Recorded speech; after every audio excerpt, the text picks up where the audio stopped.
Hello everyone, welcome to our webinar entitled Sick, Tired, and On Fire, Nutrition and Inflammation. Our guest speaker today is Dr. Jamie Wright. My name is Christine Stubbe and I'm a medical education specialist at Genova's Asheville branch. I'm going to serve as the moderator for today's webinar. We would like to welcome Dr. Jamie Wright. Dr. Wright is an entrepreneur with expertise in health and well-being. As an osteopathic physician, he holds board certification in OBGYN and a master's degree in metabolic and nutritional medicine from the University of South Florida. Dr. Wright has extensively studied behavioral therapy, brief therapy, single-session therapy, behavioral economics, and holds a certification in neuro-linguistic programming.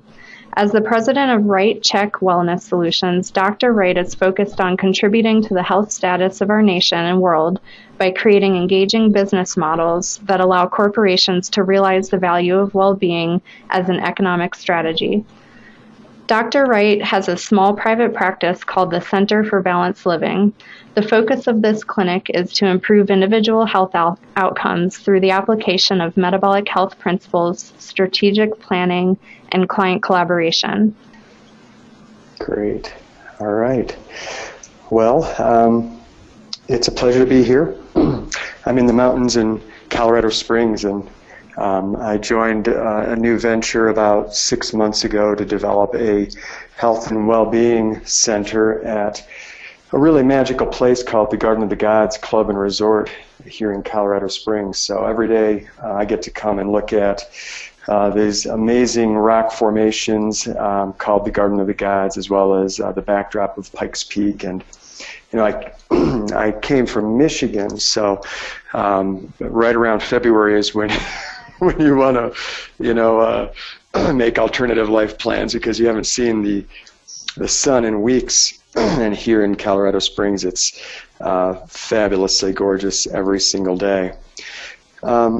My background is in obstetrics and gynecology, and I remain board certified. However, I haven't played that role in about 5 years ago. And I want to give you a little bit of a backstory on why I do what I do and how I got here, because it'll help you frame the information that I'm going to give you. And indeed, this should be a nice, fun, insightful talk, I hope. And I hope when you go back to your patients here in the afternoon, you'll have maybe one or two different ways to look at your client, think about your client, and how to apply some more advanced testing in the assessment of your client. So when I was about 3 years into my OBGYN practice, I found myself in a unique position. I was a solo OBGYN in a small town in rural Louisiana. I had 4 young children. I was really exhausted after, being a solo practitioner for so long. And then my wife went into the bed sort of mysteriously, and she was on crutches about half the time. Had shaking chills, weird neurological symptoms, fevers all the time. And this went on for about a year and a half. And at one point she was on 5 or 6 different pain and neurologic management drugs. We had gotten nowhere. As an OBGYN, I had diagnosed her with, quote, interstitial cystitis, which I now know not to actually be anything in terms of, it has different root causes than we understand as OBGYNs. And I determined that I just couldn't live like that anymore. And so I happened to fall into the American Academy of Anti-Aging Medicine, went to a conference, and really took to the concepts that I was learning. And within about 6 months, using nutrition, I mean, this was 7-8 years ago, so I was pretty clueless. I was just fumbling around with thyroid and fumbling around with some nutritional stuff and cleaning up the diet in the home. And within about 6 months, my wife's health dramatically improved. And that's when I saw the vision for, this is really a worthwhile field to get into, because you can truly help people instead of treating symptoms. And I know you're all drinking that Kool-Aid anyway, but in around 2010, I set off to go deeply into this field and find deeper help for my family, and it turned out that my wife and 2 of my children had Lyme disease. And this took us about, well, we didn't figure that out until about 2013, but I really developed my whole career around helping my family get well, and then took what I was learning and translated it into practices and methods with my patients. The concept that emerged with me as I began developing my corporate wellness program and working with a very large international manufacturing firm is that these healthcare problems that we see day to day in our practice, we see individual by individual. But when you go up to a higher level, what you realize is there are severe and serious economic consequences. And indeed, when you have 75% of your country's gross healthcare expenses going to the treatment of chronic disease, that probably represents a real threat to your economy, because it's simply not sustainable. For instance, diabetes care in 2002 was around $13,000 per year per individual. Now that's probably changed. I don't know if it's more or less now because of changes in healthcare reimbursement, but certainly this is the number that in my corporate wellness world, when I was working with that large manufacturing firm, these were the numbers that we talked about in terms of the treatment or the costs of single individuals with complex chronic diseases. Behavioral choices also result in extremely costly conditions. And indeed, what I have discovered or come to believe is that virtually all of these conditions are based on behavioral choices. When I was an OBGYN, actually, let's go back to medical school. Remember when we were in medical school, they talked to us about risky behaviors. And it revolved around things like sex, drugs, and rock and roll, right? Well, 2014 here, the National Association of Chronic Disease Directors published these risky behaviors. And this is all self-inflicted stuff that we're doing every day. Processed food eating, sedentary, tobacco, and then family history. And I think, honestly, the first 2 things have probably killed and will continue to kill or harm more individuals and their quality of life, more families and their financial security and quality of life than tobacco ever thought about. But, who knows? Fortunately, we have large corporations here to help us solve these problems and help our families get fit. Yes, indeed, we have some significant paradoxes in our culture.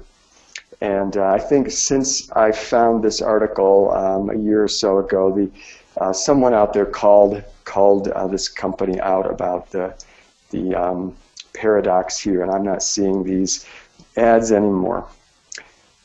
We're dealing with what's called non-communicable diseases. These are the diseases of choice, as I call them. And I say that a little bit probably too generally and a little bit too categorically, so forgive me for that. But the general concept is this. On every continent except Africa, these diseases of lifestyle, these highly modifiable diseases, are killing more people than communicable diseases, maternal mortality, perinatal mortality, and nutritional conditions sort of all combined. So it's actually not a real big problem. What it is a massive, massive, massive, massive opportunity for people like us who believe that the natural human state is one of health and well-being, who believe that people should be living and can live enriched, meaningful, purposeful lives. So physical activity alone, looking at it simply getting people moving better, can address a huge amount of the global health and death burden. And here's how I've come to see it as I've studied a wide breadth of metabolic and nutritional medicine. Physical activity is a behavior, just like being sedentary is a behavior. So they're both choices. When I am physically active, and the degree to which I am physically active, I'm sending signals into my body, down into the cellular level, down into the genetic and epigenetic level that says, I'm alive. And when I choose to be sedentary, I'm sending a different kind of a signal into my cellular infrastructure. So the outcome of being fit and well and having well-being is only a consequence of the upstream inputs. And physical activity is an upstream input that you can voluntarily control. The food that you put in your mouth is an upstream input that you can control. The case that I'm making is this. The case was made very clearly in 1926 in a little book called Toxemia Explained. And this book makes a fantastic case that diseases of a man's own making. And this is a short book. You can find it in PDF online. And what you'll discover if you choose to read it is that this doctor is saying these same things as we're saying now. And in fact, he says many of the things about the health and wellness industry that was emerging then, kind of the snake oil salesman or the one pill to cure it all perspective, as we have going on now. And now the mechanism of dissemination of this kind of inaccurate information is the internet. And back then it was, probably the roving salesman and propaganda pieces. But if you begin to view your patients or yourself from the standpoint that you are well and that they are well, it changes your perspective. And then you layer in this concept that disease is of man's own making. It may significantly alter how you're approaching the most important global problem of the 21st century, which is non-communicable diseases. So what is the root cause? What's going on here? Well, again, I tend to be a generalist in my thinking and then drill down into details from there. So I'm going to kind of make some sweeping generalizations here. And one of the sweeping generalizations is that it appears to me from my research that most complex chronic diseases have a central feature which is called chronic low-grade inflammation. And chronic inflammation is tied to every disease of aging that I've been able to find, regardless of the body system involved. And so then the question began to emerge several years ago for me is, what's driving this inflammation? And the most basic driver that I've come up with that has helped me change my own health, improve my family's health, and give patients wise counsel that always has a positive impact is this inflammation is largely driven from the gut. And it's largely driven from what the bacteria in the gut are doing in response to the input that we call food. So I would recommend this article to you. I've got a couple articles in here that I recommend.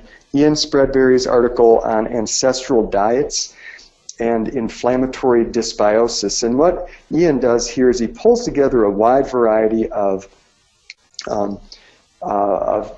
metabolic and medical research concepts that really help us understand where this chronic inflammatory burden is coming from. And within this body of work, he talks about a concept called carbohydrate density. Now, this is not glycemic index. My personal experience in working with the glycemic index or trying to use that as a tool to help me architect patients' care or help them control their own diet and their own problems. In terms of diet, I found the glycemic index basically useless. I'm not saying that it's useless. It didn't work for me, and it didn't seem to be working for my clients. This concept of carbohydrate density moves you away from counting carbohydrates and moves you into some high-level concepts. Ancestral people groups did not have chronic disease for the most part. They don't develop hypertension. They don't develop metabolic diseases like diabetes and dyslipidemia and metabolic syndrome for the most part. When you do autopsies on 50 or 60-year-old men, they don't have fatty streaking of the aorta. They don't have atherosclerotic disease.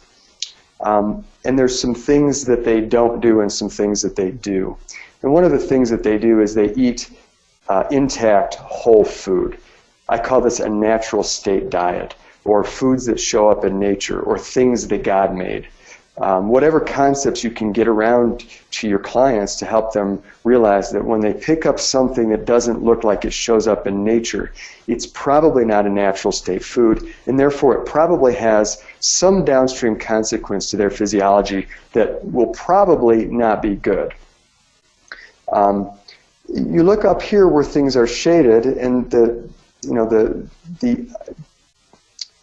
grams of carbohydrates per 100 grams of food begins to escalate significantly. And you can see here that cheeseburgers and milkshakes and pizzas and nachos, these don't show up in nature. What about multi-grain bread? Isn't that healthy for me?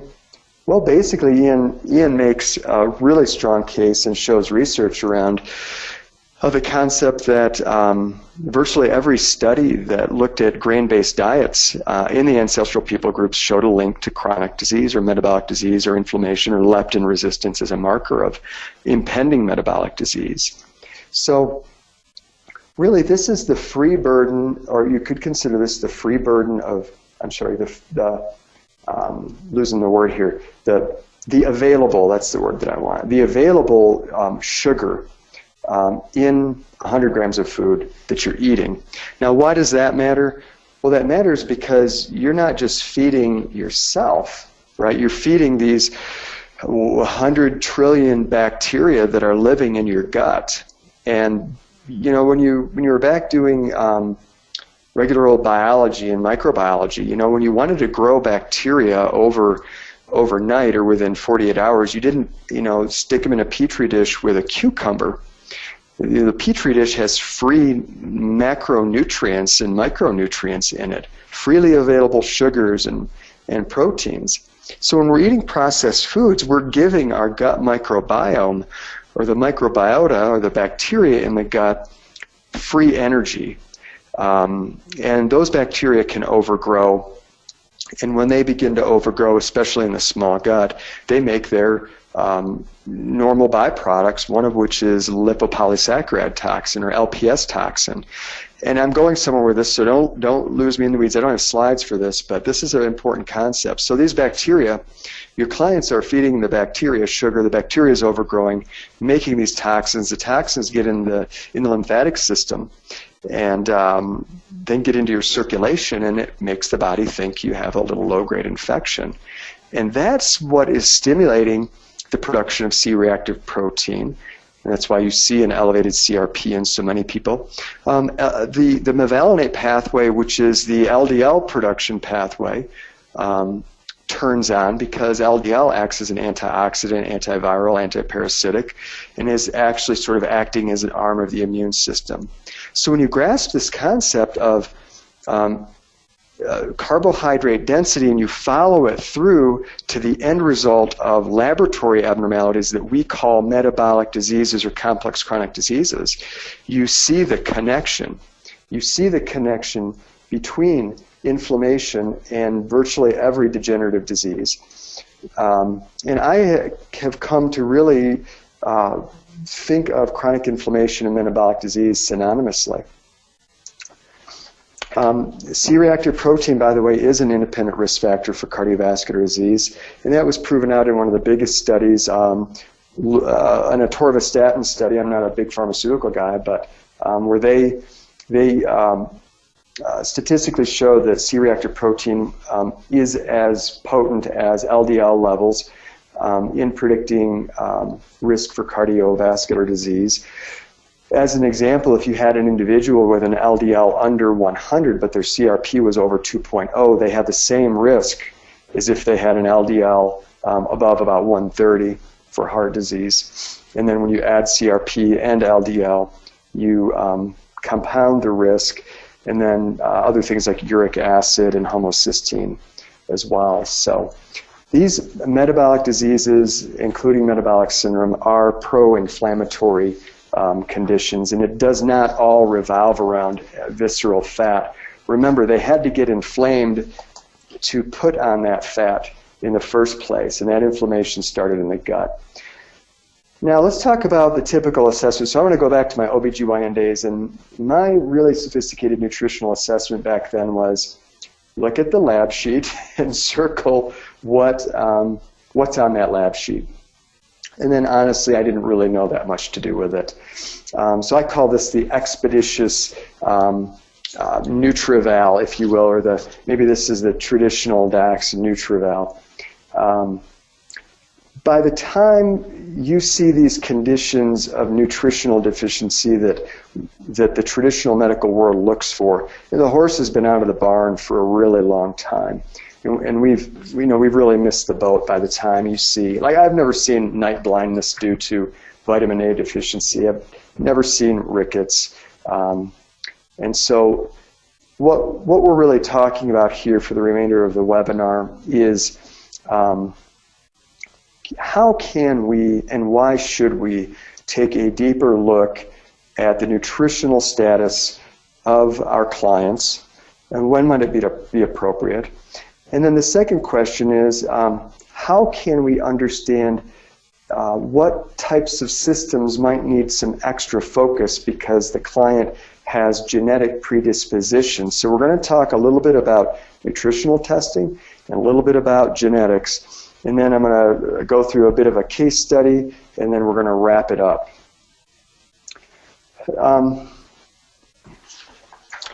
So one of the questions is, why would we want to gather sophisticated information like this Nutrival test here on say, the fatty acid status of a patient? Why would we want to know what nutritional elements in terms of minerals, what the status is there? How about the toxic elements? I'll tell you why. I'm a businessman, and there's a concept, and I think this was promoted by Peter Drucker. He said this first. You can't manage what you don't measure.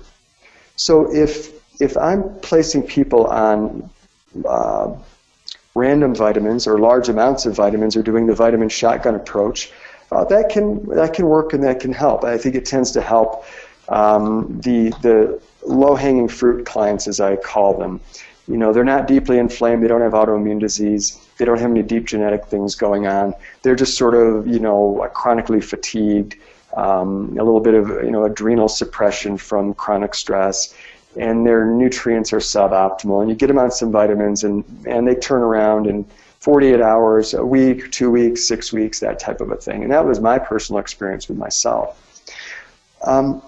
But as you progress in the field, and I'm not sure where you all are at in terms of how long you've been in this field, but so no disrespect to anyone, but I'm just more thinking about my progression in the last 7 years in becoming a metabolic expert, if you could really become that.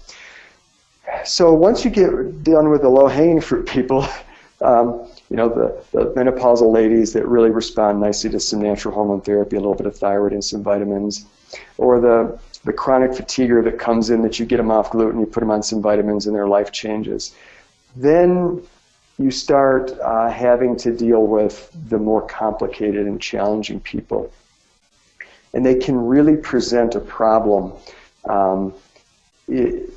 because there's a learning curve there. So how do you go deep with these people and deal with the behavioral and psychological elements? How do you help them deal with how they've architected their environment and how that environment supports them doing the things, putting the inputs in that are causing the metabolic dysfunctions and the chronic disease? How do you assess their physiology in a way that both can allow you to educate them, put the pieces of the puzzle together, as well as treat them and apply a therapeutic regimen in the right direction? And so, I'm not a big advocate of tons of testing on people. But when you get into more complicated cases, when you've tried things that worked on other people that seem similar but they're not working, this is where more advanced testing can come into play. And then there's another crowd of people that I would put in the executive health world or the peak performance world, and gathering more detailed information, just like you would if you were going to buy a business. You would do a financial analysis. You would do a forensic financial analysis of that company before you bought that company, so that you knew exactly where your risks are, and therefore you knew exactly where to go forward. This is what this kind of testing can help you do. Now, what I've had up on the screen here as I've been doing a little bit of high-level talking is the Krebs cycle. And I want to show you, I just want to demonstrate to you how you can use a test like NutriVal and this graph to teach people that the things they're putting in their body are causing function or limiting function. And so what we know is that this little cycle turns around and around is what is predominantly responsible for making the energy currency of the cell. Then we have this little thing here that we drink often every day. So we're drinking sugar. Now, what's the connection between drinking sugar and making energy in the cell? Well, I'll tell you. Fructose goes through an enzyme called ketohexofructokinase, and it has to be phosphorylated. And so within the cell, fructose is phosphorylated. It uses ATP to do that. There's no negative feedback here, so this enzyme just runs. If fructose shows up, fructose goes through this pathway until there's no more fructose to go through. And therefore, this pathway demands ATP, which is fine if you eat an apple. But if you're drinking 50 or 60 or 100 or 150 grams of fructose a day, what you're doing is you're putting a very substantial energy demand on the body's physiology at the cellular level. Now, it's interesting, too, to look at what happens to that ATP skeleton as it's broken down and used up. It turns into uric acid. Uric acid is a risk marker for both diabetes and metabolic syndrome. Uric acid on the outside of the cell acts as an antioxidant. That's kind of good. Uric acid within the cell is a pro-oxidant and actually impairs the mitochondrial TCA or citric acid cycle. Impaired citric acid cycle increases citrate as a substrate, right? The wheel can't turn, so you get a buildup of citrate. And citrate gets metabolized and stored as a triglyceride. Fructose gets metabolized and stored as a triglyceride. So look at the amount of derangements all going on around fructose consumption, where you're having oxidant stress promoted intracellularly. You're impeding mitochondrial and energy production, which is needed up here, and you're storing essentially sugar fat in the cells. And what do we know this as? We know this as fatty liver, right? And you know, it's amazing to me how many people don't seem to get what's really driving fatty liver. I see patients all the time here in the clinic who have been to many doctors and told that they get liver biopsies to prove it's fatty liver. I don't understand this. These are things that we can do to help people. So you can show the patient that, you know, these toxic elements impede the functioning of the energy cycles. These nutrients are imperative to helping this wheel turn and creating energy. And what you're putting into your body in terms of processed food or whole food has a direct impact at this level. Okay, I apologize. I kind of went into the weeds there, but I find that fascinating. So yeah, let's go back to why we would do advanced testing. You have this 23-year-old gal that comes into your practice. You probably know that she needs vitamin D. Why is that? Because the 1,000 people that you've tested, about 3 of them actually had optimal vitamin D levels, you know, in the 60, 80, or 100, or whatever you think it is. But how would you know that this young lady needed coenzyme Q10? You know, because to me, I think over 50 on a statin, or some kind of chronic disease that might be impairing cellular energy production. So you never know who who's going to show up needing what? Again, who would predict that, you know, the 44-year-old has better omega-3 status than the 23-year-old? Well, you can't predict it. That's why we have to measure. We cannot accurately, in my humble opinion, I apologize, we cannot accurately predict need. We also know that small things can have a large impact. So we've got these fatty acids that are necessary for inflammation production and counter-inflammation production and protecting the brain. We know that these fatty acids can be damaged just through a chemical reaction that we call oxidant stress, and they become oxidants themselves and can go on to cause dysfunction at the cellular level. And we can measure that in T-bars or oxidant stress markers. But what of your patients, or even many doctors these days, would see the connection or predict the connection between, say, cardiovascular disease and psychiatric disease, heart function, brain function? And who would think that that central connection might just be in the fatty acid systems here? And are we running around with damaged fatty acid systems or healthy and balanced fatty acid systems? So the NutriVal can become a really great tool to help you show your clients results such as mother and daughter here. Interesting, the type of similar nutritional needs that they have, but some differences, similar diet.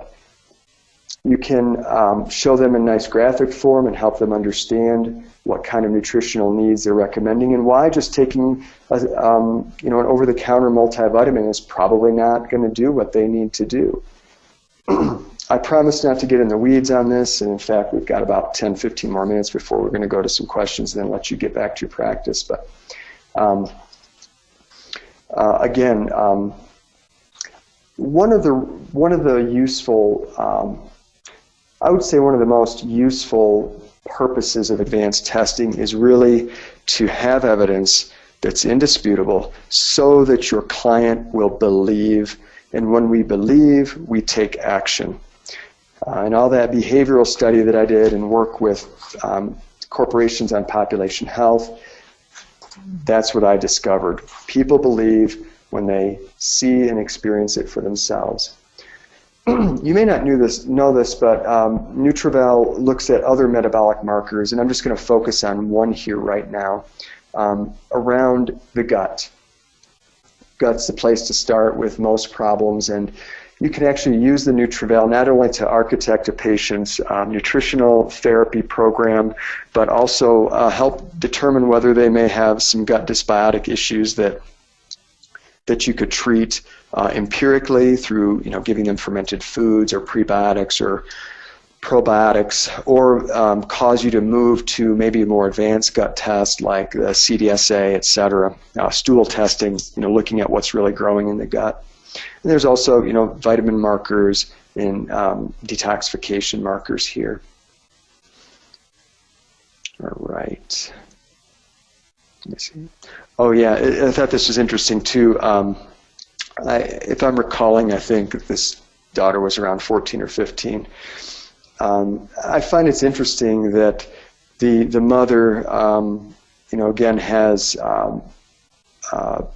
a better omega-3 index and kind of cardiovascular risk assessment than her daughter. I mean, who would be predicting that young people would have risk factors that adults do? Okay, so where do we start when he won't change his diet? This is the list of excuses that I've heard 1,000 times, right? The wife says he won't change his diet. Oh, my dad was a diabetic. I guess that implies that I have a reason for mine. It's genetic. My favorite, I really don't eat that bad, doctor. I do a lot of cardio. And the one that I do actually believe, which is I hardly eat, but I can't lose weight. So in the 90s, the human genome was uncovered, and the theory was that we're going to find a bunch of common genetic variations for the common diseases we see, and that proved to be true in genome-wide association studies. with one big caveat, which was it didn't explain very much of the problem.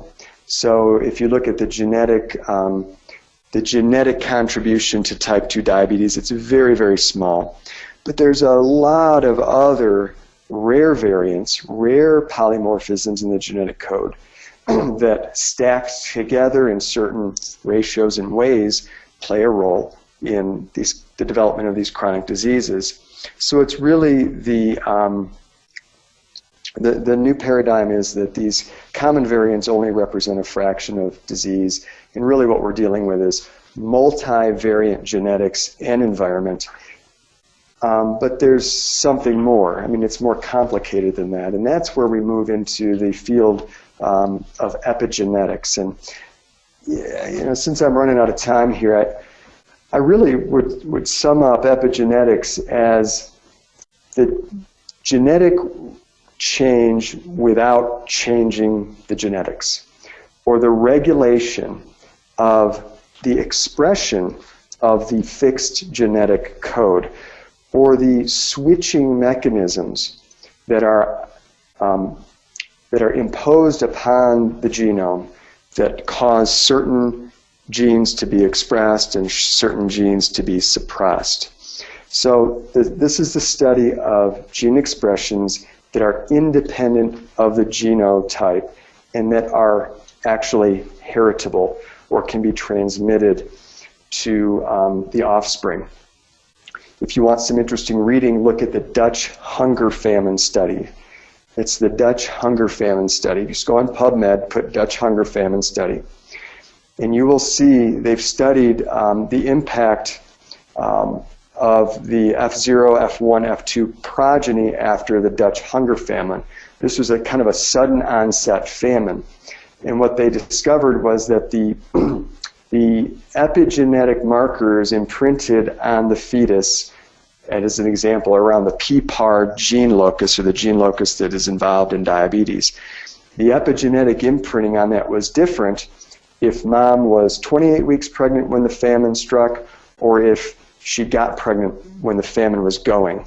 And that epigenetic imprint is linked to not those fetuses getting diabetes, but their children getting diabetes. There are also some fascinating epigenetic studies around childhood trauma or maternal psychological trauma, and the epigenetic or methylation fingerprint on the cortisol receptor areas of the genome. And then there's also a mechanism of regulating RNA. So back in the 90s, when I was doing biology, there were these little things called microRNAs, and they thought they were just garbage. And now we know that those are actually another layer of epigenetic regulation after transcription. So the way that I see it is epigenetics is one of the things that makes our body infinitely adaptive to all of these things that I call inputs. Financial status, that's an interesting input. The phenotype that we're seeing is representative of all those inputs, and our body is translation of those inputs into physiologic processes. So I really see that we have an infinitely adaptive organism, and I think you would probably agree, because isn't it amazing that people can go for 20 or 30 years without actually drinking water? They just drink soda. Isn't it amazing that they can do repetitive work over and over again and never really exercise their body? We can eat almost virtually no whole food, yet we still live and function fairly well. So the body really wants to heal. By doing some of this advanced testing and giving people insights into the complex nature of their puzzle, and being able to translate that into a simple strategic plan, you will uncover the robust healing properties of that person's body for them, so they can experience it for themselves, so they can believe, and then you'll have changed a life. So I'm going to wrap up here just a couple minutes on some of the genetic genetic markers that can be tested. And again, the concept here is when you get into testing genetics, it's a little bit hard. It was hard for me anyway. Maybe I'm not that sharp. I didn't really know what to do with the information because I was recommending the same things for people. And this was several years ago. I've kind of come full circle back around. And what I realize is genetic testing can help me get the client focused on some key areas of vulnerability.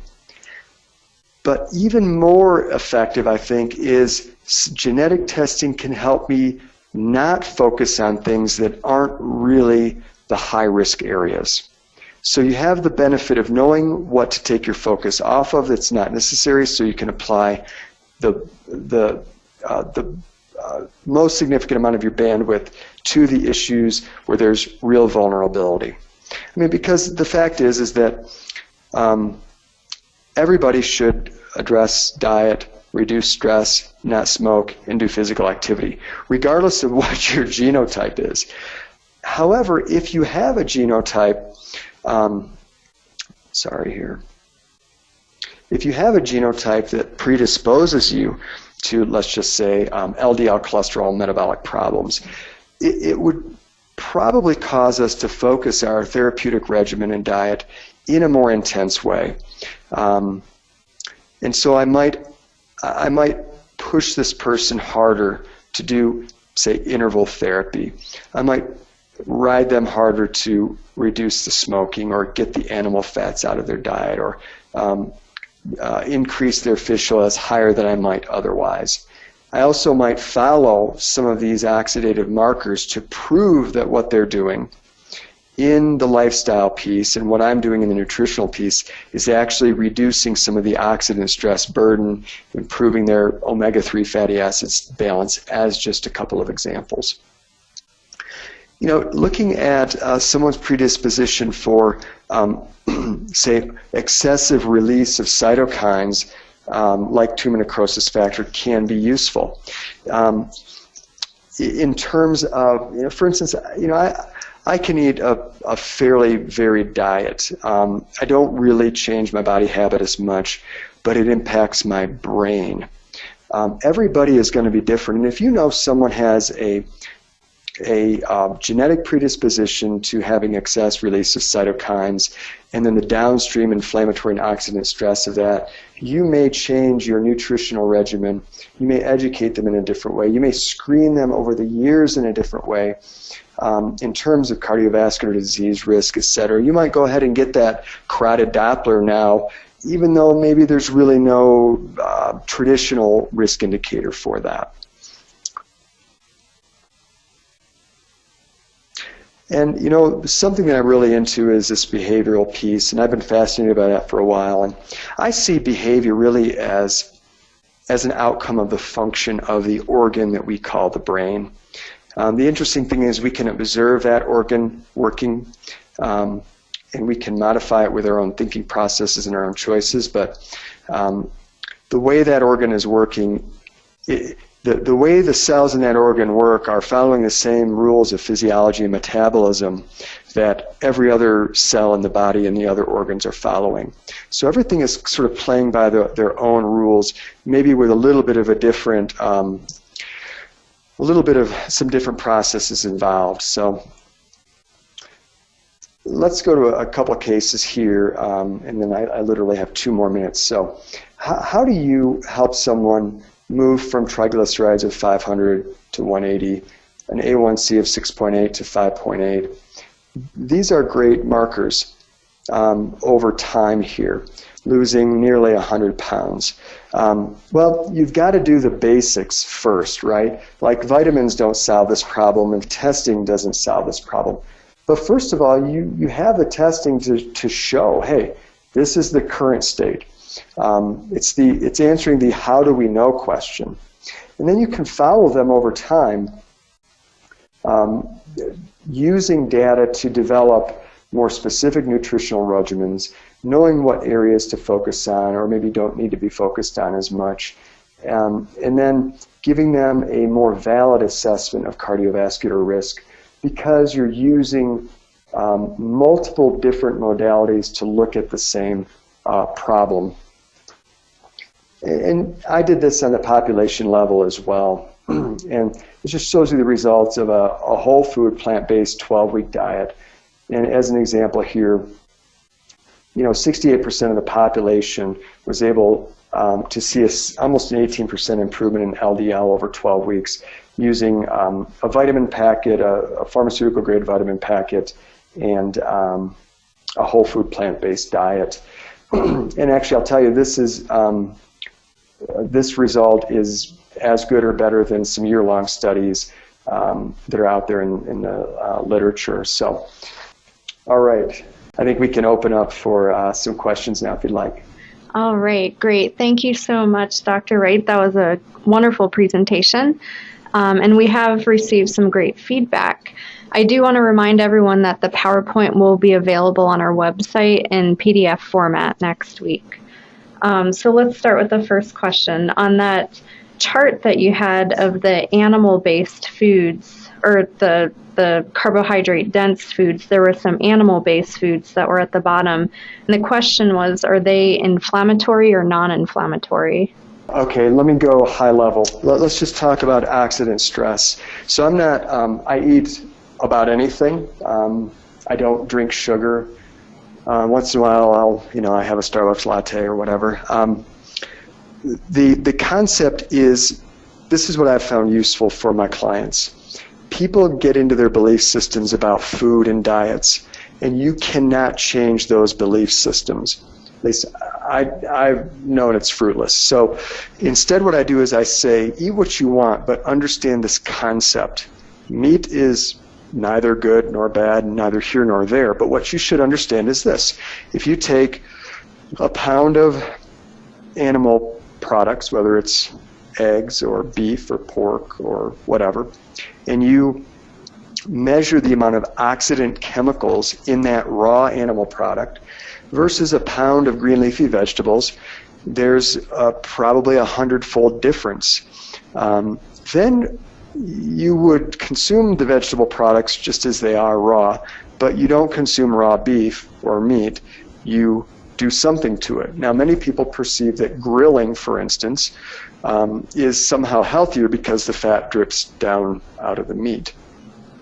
Well, actually what you're doing is you're superheating the food, you're charring the food, you're creating chemical reactions between sugar and proteins called a Maillard or Browning reaction, and you're actually increasing the oxidant stress composition of that food by another 100-fold. So, it's been about 3 years since I looked at this, but there was one of the nutritional societies actually studied the oxidant stress in a couple hundred common foods that we eat. I was very disappointed to find that Pepsi has very, very low oxidant stress, as an example. But I remember one of their examples was, let's just call it 6 ounces of beef. I'm going to get the numbers kind of wrong here, so don't hold me to this, but you get the concept. You take 6 or 8 ounces of beef, and let's just say it has 100 units of oxidant stress. I don't know how they exactly measured that. I can't remember. Then they superheated that beef and measured the oxidant stress, and it was something like 7,000 or 8,000. And they grilled it, or I think in that case they pan-fried it. So what I go back to is, the closer it resembles something in nature, the closer it is to what shows up in nature, the less you have to think about its impact on your body. Mm-hmm. Great. Thank you. I would agree with that. The next question is, you were talking about how the gut is kind of where inflammation starts. How do you address the gut, being that that's the start of inflammation? Okay, so you have 2 things to do in tandem. Or maybe not. Maybe you could do them in tandem or you could do them sequentially. It's all going to be dependent on your ability to manage multiple variables with your client and your client's ability to manage multiple variables. For me, where I'm at after doing this for 7 years, I can manage multiple variables, and I can really tailor it to what I think my client's needs are. And then if I discover I gave them more variables to manage than they can, then I know how to back it out. One thing I found when I began doing this was that I had a lot of people that didn't come back, and what I discovered is I simply overwhelmed them with the number of things to do. So here's where we start. Eliminate and add. Elimination, in anybody walking in off the street, in my humble opinion, elimination is, if you can only start in one place, elimination is the place to start. And I focus on what I call the frightening four foods. So reducing and eliminating as much of these four categories of foods as possible is a place to start. And they are sugar. This is not rocket science, by the way, okay? But the awesome thing about functional and metabolic medicine is none of it's rocket science. These things are evident. So it's sugar, flour, because that's almost sugar, right? And it has gluten. Fructose, and oil. Mm-hmm. Now everybody says, what about olive oil? And I just don't even answer it. I say, okay, that's not the concept is neither sugar, nor flour, nor fructose, nor oils show up in nature. These are macronutrient extracts of food. They will disrupt the natural gut microbiome. Mm-hmm. And so that's how I start with the gut. What I'll often have them do, very practically speaking, is after I've educated them around that, I'll have them do a food journal. And at the end of a week, I just ask them to circle in red any foods that they've eaten that contain any of those four components. And then just look high level, gestalt, at are there a lot of red circles or very few? And then begin to reduce that week over week. Mm-hmm. Then you get to the point, well, what do I eat, doctor? I can't eat anything, doctor. Well, there's actually lots of people in the world not eating anything that you eat every day, and they're doing just fine. Right. And so, that's where you begin to develop the behavioral stuff. And I have to tell you, even as, quote, the expert, I struggle with figuring out what to eat. I'm kind of stuck in a diet rut myself. And so I'm thinking about hiring a nutritionist just to come in and tell me what I already know, but give me some details that I can act on so I can begin to change the habits, architect the environment differently. Mm-hmm. Good. All right. Thanks. And so one of the four things you said you have people eliminate is fructose, and then you were talking about fructose earlier and how it can interfere with energy production with the Krebs cycle. The question was around, is that fructose from fruits and juice, or is it also high fructose corn syrup, or everything? Right. So let me answer that in a concept way. In some ways, because I hear that question a lot as well from patients as well as other doctors when I teach this stuff. Mm-hmm. In some ways, it really doesn't matter, because it would be virtually impossible for a human being to consume enough fructose from raw fruit to impact the cellular energy metabolics. You can drink a soda that has 68, or whatever grams of sugar in it that's all fructose extracted from corn. And you can do that in 7 to 15 minutes, and you can do that 5 times a day and not even think anything of it. So if I were asked that question by a patient, I would raise their thinking to a very practical level, which is step one, let's just, I'm not worried about you over consuming fruit, mm-hmm. whole raw fruit. But from a purely scientific standpoint, I've never read anything. I could be somewhat wrong here, but practically speaking, I don't run into sick people coming in with mitochondrial energy, chronic fatigue issues, etc., that are on a whole food plant-based diet. I just never see it, mm-hmm. unless maybe they've had something, their health went into the pit of despair, because of, like in my family, Lyme disease, or because they were chronically ill from a couple decades of a poor diet. So. Right. Okay. And then another question about what are your thoughts on the acid alkaline diet? This is a trend. I just had 2 of those questions from clients yesterday. Okay. This is my opinion because I have not gone out and deeply sought this information. Gosh, I don't even know if Genova has a blog on there. It'd be interesting to see what people, what evidence the audience may have for or against what I'm saying. But very practically speaking, we know that nearly dead people or dead people are pretty acidic.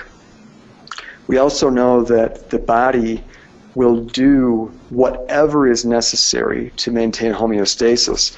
One of those things is a fairly tight blood and cellular pH.